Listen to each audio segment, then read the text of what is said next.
Dear students, today I am going to work for another question with regard to liquidator's final statement of account. Question is already given to you. Hope you will follow my work along with the question given to you.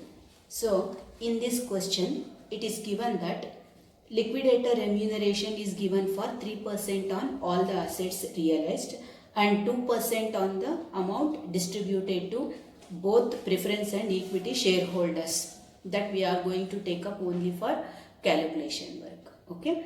So expenses of liquidation is given for 18,000. Unsecured creditor including salary and wages outstanding 12,000. The total amount is 1,36,000. 10%, 10,000, 6% preference shares of rupees 10 each. On that, dividend was paid up to 31/12/2013. This company has gone into liquidation on 1st April 2015 and the preference share capital amounts to 3 lakhs. 20,000 equity shares of rupees 10 each. On that, 9 rupees is called up and the total value comes to 1,80,000. General reserve is there for 2,40,000. P&L account is also there for rupees 40,000. Under the articles of association of the company, the preference shares have the right to get 1/3 of the surplus after paying equity share capital. So these are the calculation topics which are given in the question. So shall we start working now? First we are going to write for the assets realized. Assets realized by the liquidator was rupees 10 lakhs. He has made the realization of assets and to the order of payment, first I am going to write for expenses of liquidation which is given in the question for rupees 18,000 and second we have to write for the liquidator's remuneration and in this question liquidator is paid remuneration at the rate of 3% on the asset realized. Asset realized here I entered for 10 lakhs. So on 10 lakh rupees if you calculate for 3% that amounts to 30,000 will be the liquidator remuneration first part and the second part is he is to be paid with 2% remuneration on the amount distributed to both preference and equity shareholders. That is time being a pending item. Later I am going to show this with calculation. Next, after payment to liquidator remuneration, if we find any debentures in the question, that should come for the order of payment, but in this question there are no debentures or outstanding interest on debentures is given. Okay, so apart from that, next I am going to write for the preferential creditors. Preferential creditors in the question it is given for salary and wages. It is given for salaries and wages outstanding for employees to the extent of rupees 12,000 is given. 12,000 is the salaries and wages. This is considered to be the preferential one, but the total amount of unsecured creditors, the total amount of unsecured creditors given in the question is for 1,36,000 minus, already we have entered preferential creditors for rupees 12,000. The net amount of unsecured creditors is 1,24,000. Right? Preferential creditors, last session also I have told you, if preferential creditors are included or excluded is not given in the question. In that case, we assume that unsecured creditors are inclusive of preferential creditors. So, by that assumption, I have deducted the preferential creditors. Okay, this is the fourth point. Fifth one, As such, we are going to enter the calls in advance. But in this question also we are not coming across any calls in advance. So I am going to take up for the payment to preference shareholders.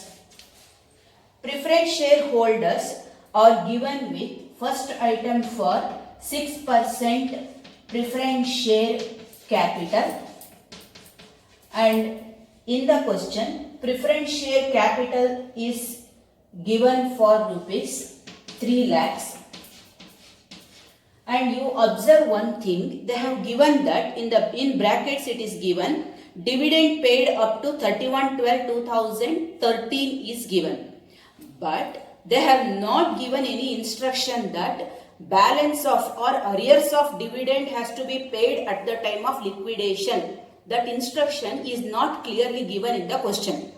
Normally what happens, when you are making the payment in liquidation, they will give you what are all the arrears also to be cleared along with the liability. But in the question, they have not given you anything about the arrears of dividend to be paid. So, I am not going to consider the arrears of dividend payable along with preference share capital.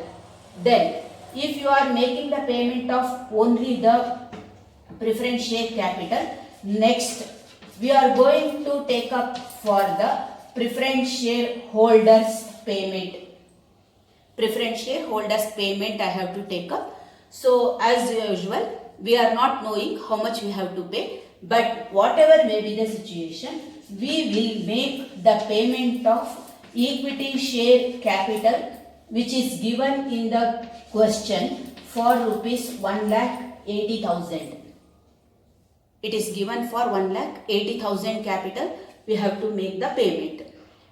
Now, whatever the rest of the items that are pending for completing the statement, we have to take up the calculation. After that only we can come back to the statement and fill the details.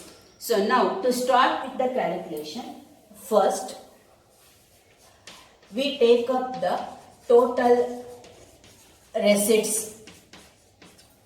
Here the total receipts is for 10 lakhs.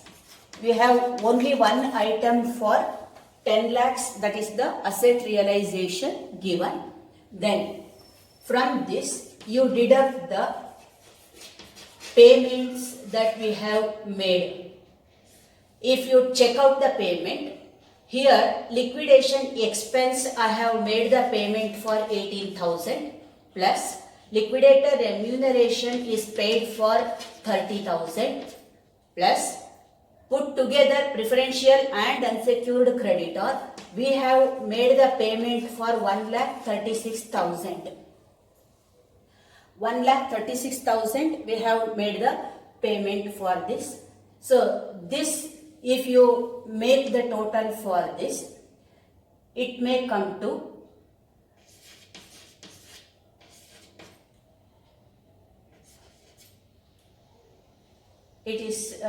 coming to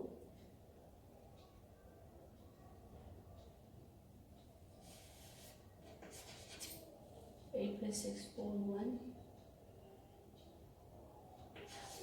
It is coming to 1,84,000.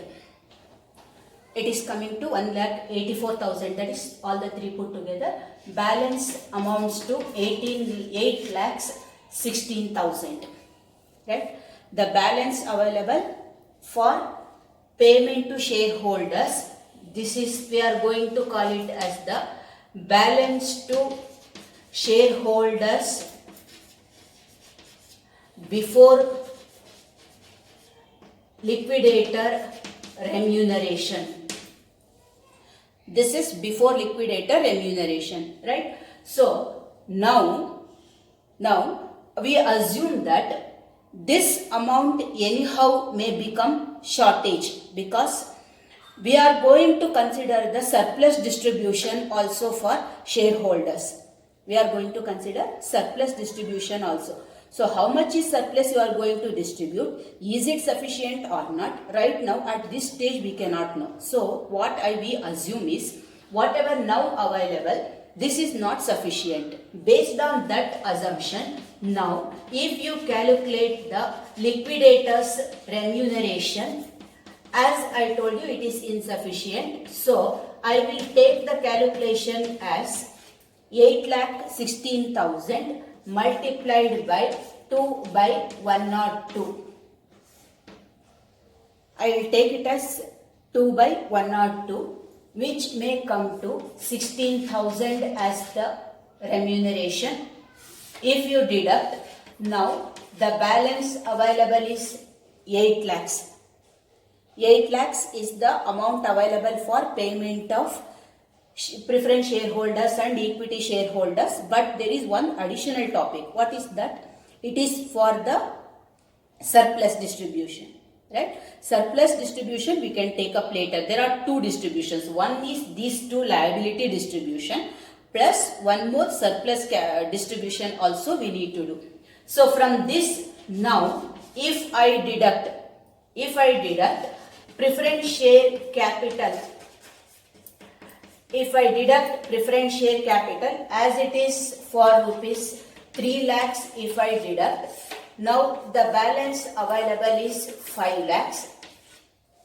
Balance available is 5 lakhs. In that, again, next stage I will deduct for equity share capital. That amounts to 1,80,000 we have made the payment. Now, if you check this, from 5 lakhs, if you deduct 1,80,000, the balance available is 3,20,000. This is, we are going to call it as the surplus as given in the question. In question, what they have given is, if any surplus is there after paying preference share capital and equity share capital, this surplus has to be divided as like this.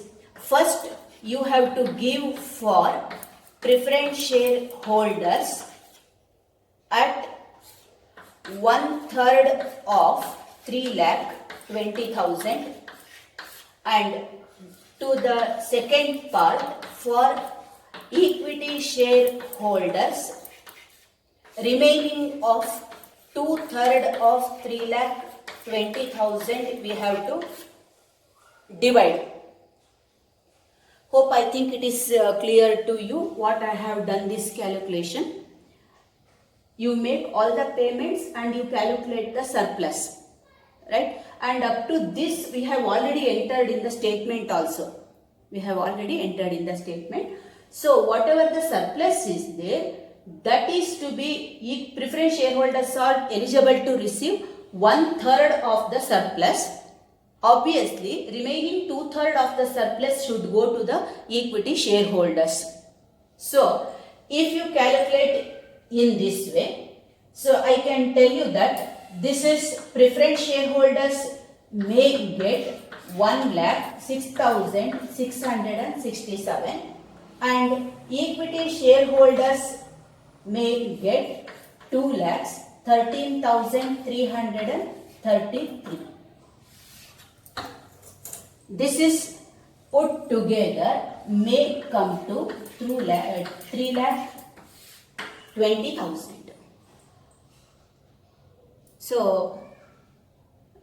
this is what the surplus calculation that we need to take up, right? Now, we come back to the statement and complete this.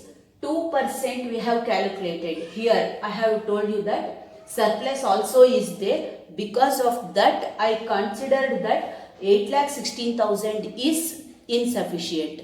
Based on that, I have done the calculation. So, the amount is calculated at 2% of 8,16,000 and we have made it as 16,000 as the remuneration to liquidator, right? And then now the last part of the statement we write for surplus distribution. In that we write for to preference shareholders, as I have calculated, 1,06,667 and for equity shareholders, it is 2,13,333. If you allot this much, your statement stands equal on both the sides for rupees 10 lakhs, because we have already done the calculation at every stage of payment.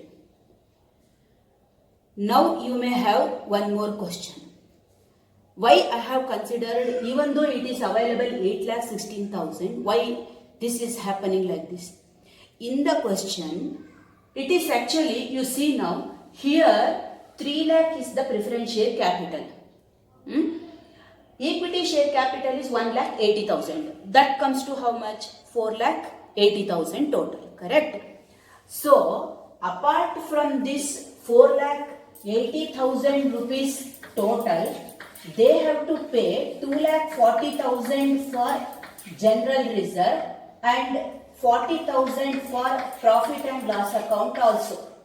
If you put together all this, it may become again 7,60,000. The total payment actually comes to 7,60,000 plus surplus. So obviously the amount becomes insufficient. That is why I have told you this, you consider it as insufficient when you calculate liquidator remuneration on the payment to equity and preference share holders. I believe that you have understood this solution very clearly. From my point of view, I have made it very simple and easily understandable for you. And if you have any queries on this, probably I feel that you may have a query only with regard to the liquidator remuneration, which I have clarified very much. So please go through the solution. Anyway, if you need this explanation, please contact me. I will help you. Thank you.